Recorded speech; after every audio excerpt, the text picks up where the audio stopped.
Okay hello दोस्तों, कैसे हो? बढ़िया होंगे। आज का नाम विडलीगर। तो भाई आज हम लोग डीपली बात करने वाले हैं कि ब्लड लाइन का सेगमेंट हुआ था, Roman Reigns, Jimmy Uso, Jey Uso, सबके बारे में फुल सर्कल की मीनिंग के बारे में आज बात करेंगे।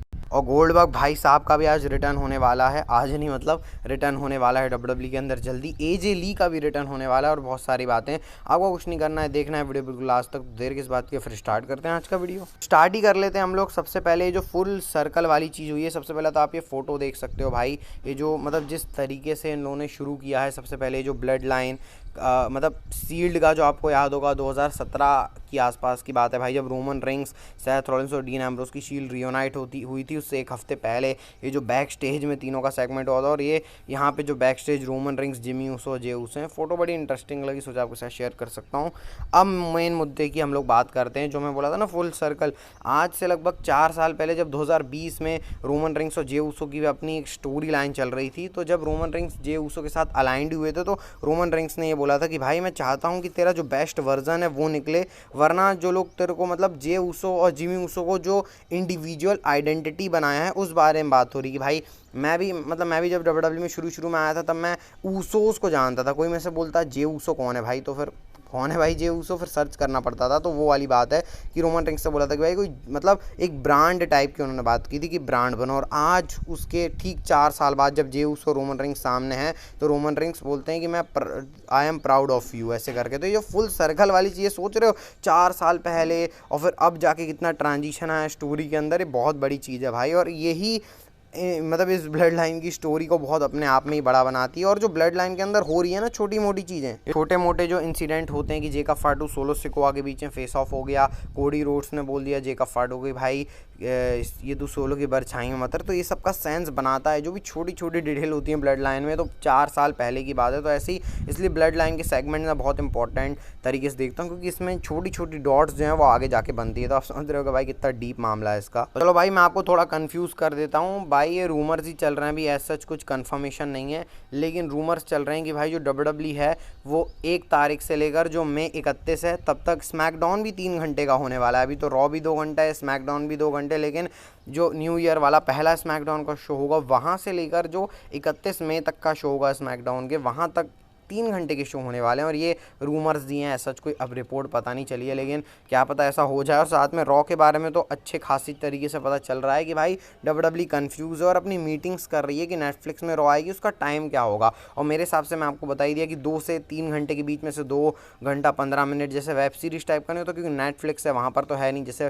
डब्ल्यूडब्ल्यू भी टीवी में चल रही है यूएसए नेटवर्क के ऊपर, तो स्लॉट रहता है ना, टाइम स्लॉट की भाई 2 घंटे बाद 2 घंटे तक रॉ चलेगी, उसके बाद ये शो आएगा। लेकिन नेटफ्लिक्स में ऐसा कुछ है नहीं, तो आपको 2 से 3 घंटे के बीच की प्रोग्रामिंग दिख सकती है। कभी कभी तो 3 घंटे 10 मिनट 20 मिनट ऐसे डब्ल्यूडब्ल्यू खींच सकती है शो को। तो इस तरीके से लिया जा रहा है, बाकी देखो क्या होता है। और निक खान ने भी हमको एक चीज़ बताई है कि डब्ल्यूडब्ल्यू नेटफ्लिक्स के ऊपर एक डॉक्यूमेंट्री ला रही है, जिसमें वो बात करेंगे अपने बिहाइंड द सीन्स के बारे में। जो डब्ल्यूडब्ल्यू के अंदर बिहाइंड द सीन्स वाली चीज़ें होती हैं, उन सब के बारे में बात होगी। नेटफ्लिक्स के ऊपर ये सीरीज़ आएगी भाई। डब्ल्यूडब्ल्यू नेटफ्लिक्स ओरिएंटेड हो जाएगी 10 साल के लिए। तो जो पीपीवीज़ हैं, जब पिकॉक के साथ डील खत्म होगी डब्ल्यूडब्ल्यू की, शायद 26 में खत्म हो रही है, तो वहाँ से फिर इन लोग नेटफ्लिक्स की तरफ भी जाएंगे। तो इस तरीके से चल रहा है, देखते हैं भाई क्या होता है, कौन सी वो सीरीज़ आती है। मैं तो बहुत इंटरेस्टेड हूँ बिहाइंड द सीन वाली जो डॉक्यूमेंट्रीज डब्ल्यूडब्ल्यू की रहेंगी। और बाकी मैं सोच रहा हूँ एक वीडियो बनाऊंगा डीपली, इसमें हम नेटफ्लिक्स के बारे में बात करेंगे। डब्ल्यूडब्ल्यू जब नेटफ्लिक्स में जाएगी तो क्या क्या चेंजेस हो सकते हैं।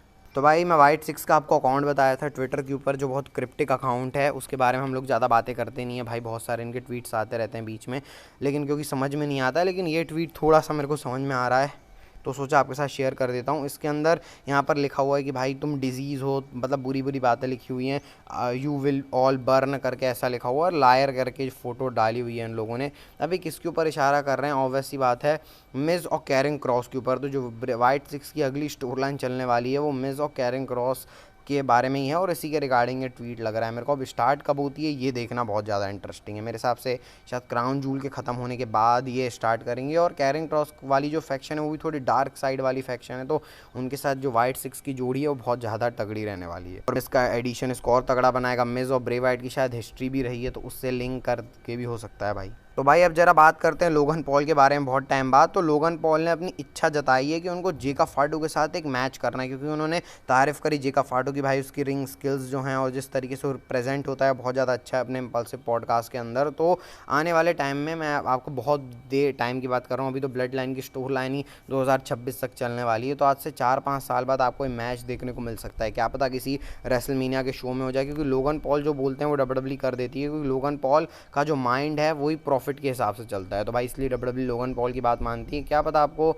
आज से 4-5 साल बाद जेकब और लोगन पॉल का एक तगड़ा मैच देखने को मिल जाए। तो भाई फिर इस वीडियो को याद जरूर करना आप। बाकी भाई आजकल लाइव इवेंट के अंदर खूब मस्ती मसाला होता रहता है। बात ऐसी है, जे उसो ब्रॉन ब्रेकर का लाइव इवेंट मैच चल रहा होता है जो यूके के टूर में डब्ल्यूडब्ल्यूई गई थी। वहाँ पर ब्रॉन ब्रेकर किसी बच्चे को चिढ़ा रहे होते हैं, ये ईट वीट करके कुछ, तो बच्चा वहाँ रोने लग गया भाई, और जे उसो ने उस बच्चे को बुलाया, अपनी गोदी में लिया और रिंग में ईट वाला मूवमेंट उस बच्चे के साथ शेयर किया जे उसो ने, और ब्रॉन ब्रेकर को भी वो दिखा रहे होते हैं। तो भाई लाइव एंड के अपने अलग ही मजे हैं। बाकी जे उसो ने जो अपनी यीट एल्बो है वो भी लगाई ब्रॉन ब्रेकर के ऊपर, जो यीट एल्बो है भाई जैसे जे उसो रॉक के स्टाइल में करके फिर आखिरी में यीट करके मारते हैं। तो लाइव एंड में अपने अपने मजे मिल रहे हैं भाई, काश इंडिया में भी लाइव एंड होना शुरू हो जाए। तो अब एजे ली के बारे में भी रिपोर्ट्स आ रही हैं भाई कि एजे ली का भी रिटर्न हो सकता है डब्ल्यूडब्ल्यूई प्रोग्रामिंग के अंदर। अब इसके बारे में मैं आपको बहुत पहले ही बता चुका हूँ, डब्ल्यूडब्ल्यूई तो इंटरेस्टेड है, लेकिन क्या एजे ली इंटरेस्टेड है डब्ल्यूडब्ल्यूई के अंदर, ये भी एक सवाल है, क्योंकि सीएम पंक वाली स्टोर लाइन में एजे ली वाला एलिमेंट ऐड करके डब्ल्यूडब्ल्यूई और भी बहुत कुछ अच्छा निकाल सकती थी। अब वो तो हुआ नहीं भाई, तो देखो क्या होता है। बाकी मैं तो चाह रहा हूँ एजे ली का एक आखिरी रन हमको देखने को मिले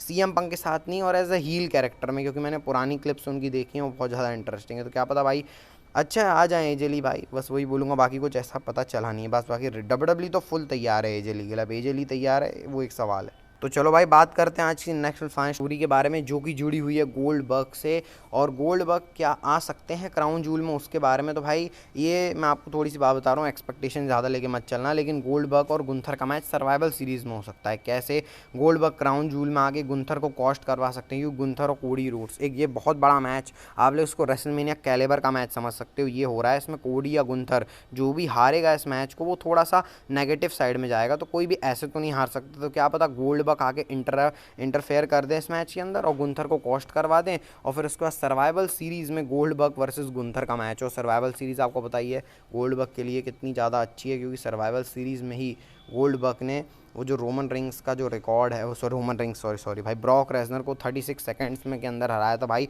तभी से मैंने डब्ल्यूडब्ल्यूई देखना शुरू किया था, तो वो अपने आप में एक तगड़ा मूवमेंट है। तो वहाँ से ऐसा कनेक्शन डब्ल्यूडब्ल्यूई बना सकती है। बाकी क्योंकि गोल्डबर्ग को सऊदी वाले भी पसंद करते हैं, चाहते हैं, तो क्या पता गोल्डबर्ग आ जाए। लेकिन गोल्डबर्ग का वो आखिरी मैच तो नहीं होगा, क्योंकि गोल्डबर्ग का आखिरी मैच भाई अगर होगा डब्ल्यूडब्ल्यूई के अंदर, तो ये मेरी गोल्डन या बोल्ड प्रेडिक्शन इसको मान लो भाई, वो होगा अपने सऊदी के ही शोज़ में कहीं पर होगा वो मैच। लेकिन गुंथर और गोल्डबर्ग अपने आप में एक बहुत इंटरेस्टिंग मैच होगा भाई, मैं तो एक्साइटेड हूँ इसको देखने के लिए, और गोल्डबर्ग को वापस से एक रेसलिंग मैच के लिए। लेकिन मैं वही भाई फुस्सी मैच नहीं चाहूँगा, कम से कम एक अच्छा रेसलिंग मैच मैं गोल्डबर्ग से एक्सपेक्ट करूँगा। बाकी आपको बताना वीडियो कैसी लगी, अच्छी लगी तो लाइक सब्सक्राइब कर देना। मिलते हैं आपको नेक्स्ट वीडियो में।